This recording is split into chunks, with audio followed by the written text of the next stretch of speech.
マリサ、ゆきくん事件に衝撃の新展開があったわ。新展開？今度は何が起きた？4月13日午後4時45分、山林の中で遺体が発見されたの。遺体？やはりそういうことか。府警は着衣がゆきくんのものと矛盾ないと発表したわ。正式な身元確認はどうなっている？現在 DNA と解剖で確認中。でも事実上の確認よ。失踪から21日目の発見か。重い事実だな。今日はゆきくん事件の全真相に迫るわ。まず遺体発見の詳細を教えてくれ。発見されたのは南丹市園部町の山林の中。山林のどんな場所だったのだ？地元の住民が衝撃の言葉を残している。何と言ったのだ？小学生が歩き回るような場所ではないと。つまり一人では絶対に行けない場所だということか。発見場所は学校から相当離れた山林の奥よ。これは事故でも迷子でもないということだな。着衣の状態も重要な手がかりになっている。どんな服だったのだ？濃紺色のフリースとベージュ色の長ズボン。その下には84とプリントされたトレーナーを着ていたことが判明した。府警はそれについてどう言っているのだ？聞いている範囲では矛盾ないと捜査幹部が述べているわ。矛盾ないは事実上の位置確認だな。ここでゆきくん事件の経緯を振り返るわ。3月23日、何があったのだ？義父が車で学校近くまで送った後、ゆきくんの行方がわからなくなった。最後に目撃したのは義父だな。そして3月29日、学校から3キロの山中でランドセルが発見。山の中にランドセルが、それはおかしい。4月12日には学校から6キロの山中でスニーカーが地中 1.2 メートルから発見。地中 1.2 メートルに埋められたスニーカー。そして4月13日、ついに遺体が山林で発見されたの。ランドセル、靴、遺体とどんどん発見が続いているな。それぞれの発見場所が離れているということも不自然なのよ。遺留品が点在している。誰かが意図的に置いたのかもしれないな。ここで一番の疑問、義父について話すわ。義父の背景を教えてくれ。ゆきくんの母親は離婚後、地方の工場に勤務していた。そこで義父と出会ったのか。同僚の証言によれば、二人は休憩時間に異様なほど密着していたと。異様なほどという表現が気になるな。出会いからわずか数ヶ月で、昨年12月に再婚した。電撃再婚か。ゆきくんとの関係構築が十分だったとは言えないな。大人の事情がゆきくんへの配慮を上回ってしまったのかもしれないわ。子供の気持ちを最優先にすべきだったのに。母親にとっては唯一の酸素のような存在だったと専門家は分析している。依存的な関係が正常な判断力を失わせた可能性があるな。事件当日の3月23日、義父はどう動いたのか。義父はその日何をしたのだ？その日の朝、義父は突然会社に欠勤を申し出た。理由は何と言った？ごたごたがあったという一言だけ。ごたごた、その言葉の曖昧さが不自然だな。犯罪心理学者は身内だけで処理したい何かを示唆と指摘している。愛する子が消えたなら助けてくれと叫ぶのが普通だろう。ごたごたという言葉は外部の介入を拒む含みがあると専門家は言う。そして翌日24日はどうしたのだ？関西国際空港から台湾へ渡航したことが判明している。子供が行方不明なのに翌日に台湾？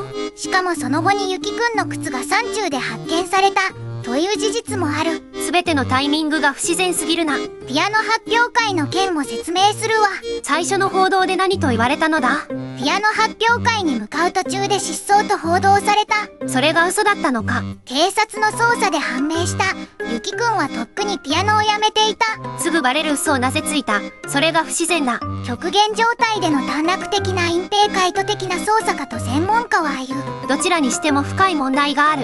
捜査機関はこの虚偽の目的が初動捜査を混乱させることにあったと見ている。連れ去りという方向に捜査を向けようとした可能性があるな。捜索の規模は異例だった。どれほどの規模だったのだ？延べ約1000人の警察官が投入されたわ。1000人。これは単なる行方不明捜索ではないな。焼却炉の中まで捜索されたという記録もあるわ。焼却炉？証拠隠滅の可能性を疑っているということか。捜索員たちは証拠を消そうとした形跡を慎重に追っていた。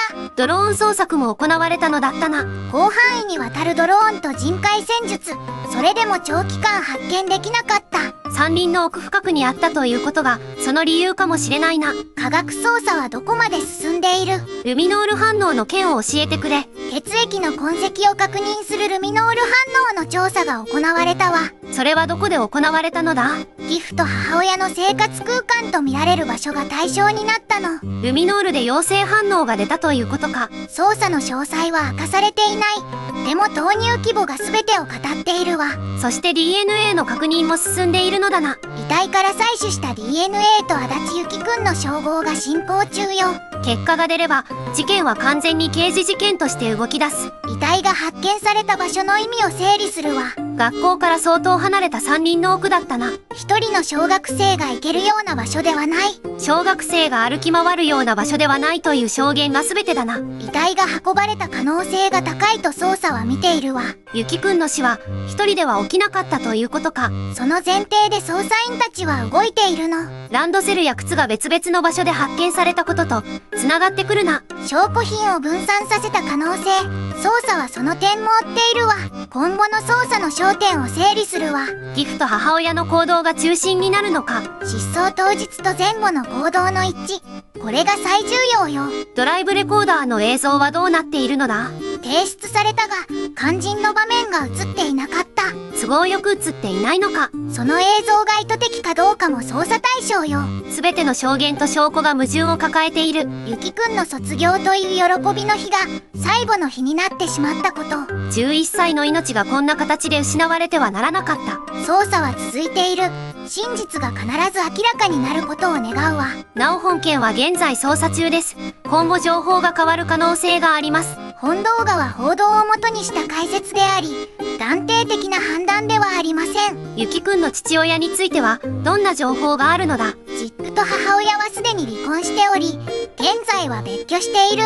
ジップはこの事件についてどう反応しているのだ？詳細は報道されていない。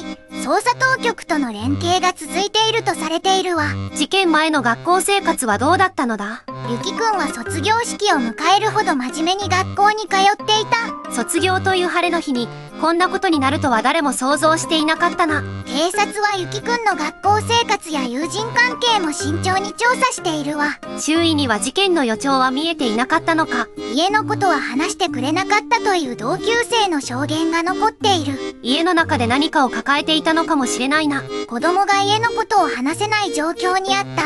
それが最大の悲劇よ。もし誰かが気づいていたら違う結末があったかもしれない。この事件は子供を守るためのシステムを問いかけているの。学校、地域、社会全体で子供を守る仕組みが必要だな。ゆきくんの命が制度改善につながってほしいと願うわ。捜査の続報があればまたこのチャンネルで取り上げてほしい。事件の真相が明らかになるまでこのチャンネルで追い続けるわ。ゆきくんが最後に見ていた景色はどんなものだったのだろう。卒業式の朝の空だったかもしれない。それだけが救いよ。11歳の子供が安心して生きられる社会を作ることが我々の義務だ。この事件を忘れずにいること、それが今私たちにできることよ。視聴者の皆さんも感じたことがあればコメントで教えてください。